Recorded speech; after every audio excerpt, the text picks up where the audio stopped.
Seigneur soit avec vous. Et avec votre esprit. Évangile de Jésus-Christ selon saint Jean. Gloire à toi, Seigneur.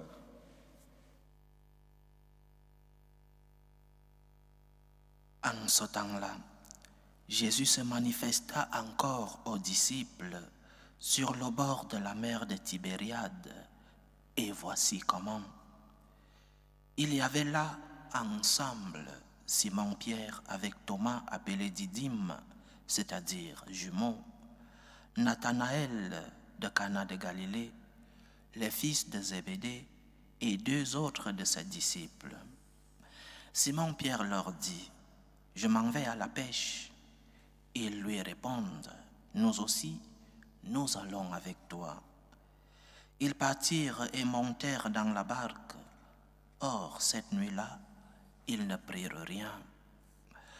Au lever du jour, Jésus se tenait sur le rivage, mais les disciples ne savaient pas que c'était lui. Jésus leur dit, « Les enfants, auriez-vous quelque chose à manger ?» Ils lui répondirent, « Non. » Il leur dit, « Jetez le filet à droite de la barque, et vous trouverez. » Ils jetèrent donc le filet, et cette fois, ils n'arrivaient pas à le tirer, tellement il y avait de poissons.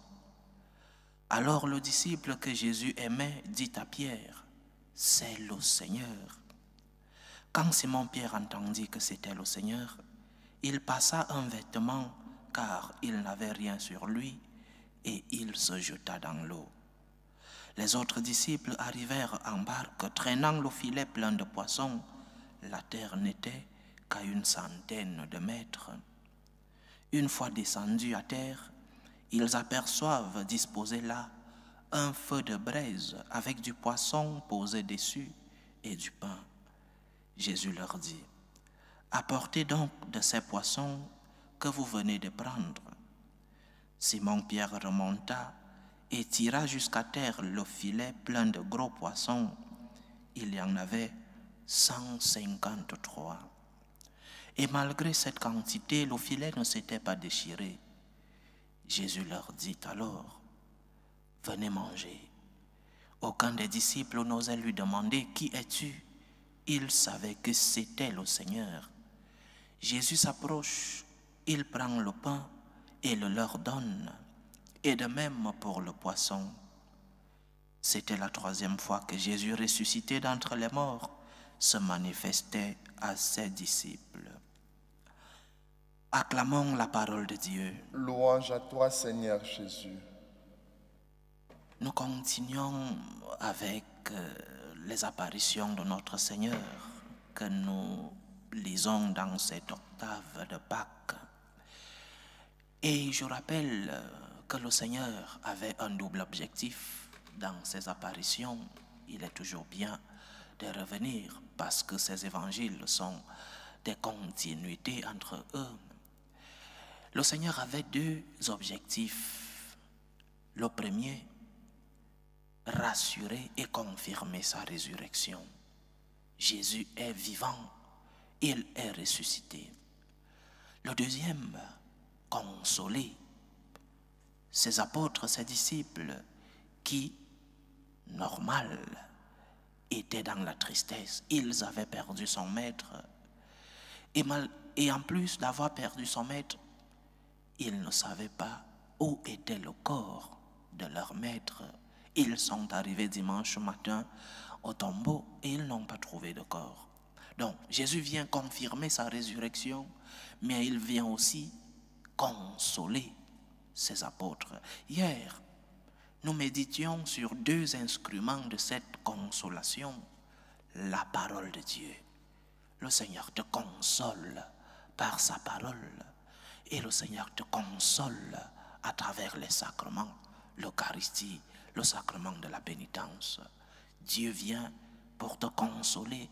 Dieu vient pour te donner l'aliment dont tu as besoin lorsque tu es dans l'épreuve.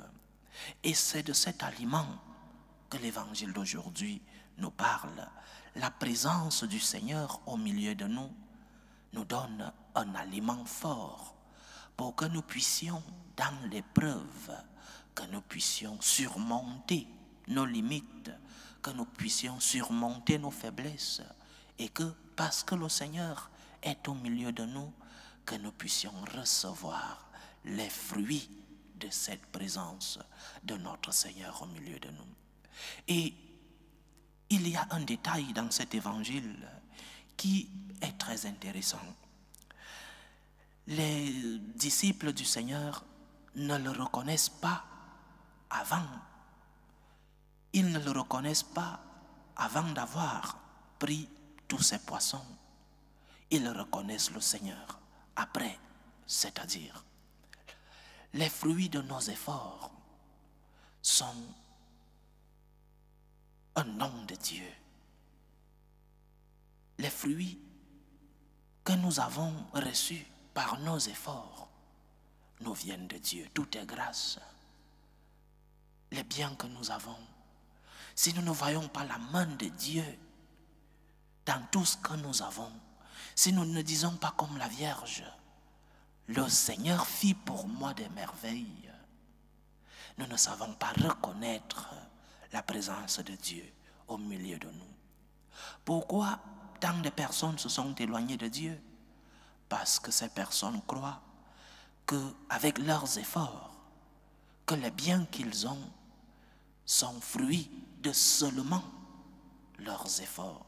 Parce que j'ai travaillé, parce que je me suis sacrifié, j'ai étudié, j'ai cherché un emploi, je bosse dur pour avoir ce que j'ai, alors je n'ai pas besoin de Dieu. C'est une erreur, chers frères et sœurs. Lorsque le Seigneur est au milieu de nous, nos efforts portent du fruit. Lorsque le Seigneur est au milieu de nous, nos sacrifices ont un effet, parce que le Seigneur, c'est lui qui vient fructifier nos efforts, parce que c'est le Seigneur qui vient donner un sens à nos efforts. Et il est donc bon, il est juste et bon de rendre grâce au Seigneur, disons-nous dans l'Eucharistie. Il est bon de savoir reconnaître la main du Seigneur comme ses disciples. C'est le Seigneur parce qu'ils ont vu les fruits de leurs efforts. Reconnais donc la main du Seigneur dans tout ce que tu es et dans tout ce que tu as. Ouvre les yeux et rends-toi compte que sans le Seigneur, oui, tu peux faire quelque chose parce que Dieu lui-même t'a donné une force naturelle, mais nous avons tant de limites lorsque nous nous éloignons de Dieu. Nous avons tant de limites lorsque nous n'avons pas comme la source de notre force, de notre intelligence, Dieu lui-même. Reconnais donc le Seigneur. Il est juste et bon de rendre grâce au Seigneur pour les fruits de nos efforts. Il est juste et bon de reconnaître la main du Seigneur dans tout ce que nous avons, dans tout ce que nous sommes comme personnes et dans tout ce que nous avons malgré nos efforts, malgré nos sacrifices. C'est la main du Seigneur qui nous a aidés à obtenir tout ce que nous avons.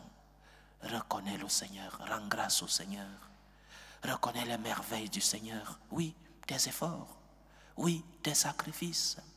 Oui, tu as passé des nuits blanches parce que tu as étudié pour pouvoir obtenir un emploi. Tu as passé des nuits blanches parce que tu as bossé fort, oui. Mais si le Seigneur ne construit pas la maison, c'est en vain que veillent les bâtisseurs. Si le Seigneur ne t'aide pas dans tes sacrifices, c'est en vain que tes sacrifices auront des effets. Le Seigneur nous accompagne dans nos efforts, mais sachons reconnaître sa main lorsque nous voyons le fruit de ses efforts. Sachons reconnaître les merveilles du Seigneur lorsque les fruits de nos efforts sont effectifs, parce que sans lui, nos efforts ont trop de limites. Sans le Seigneur, nous ne pouvons pas faire autant de choses.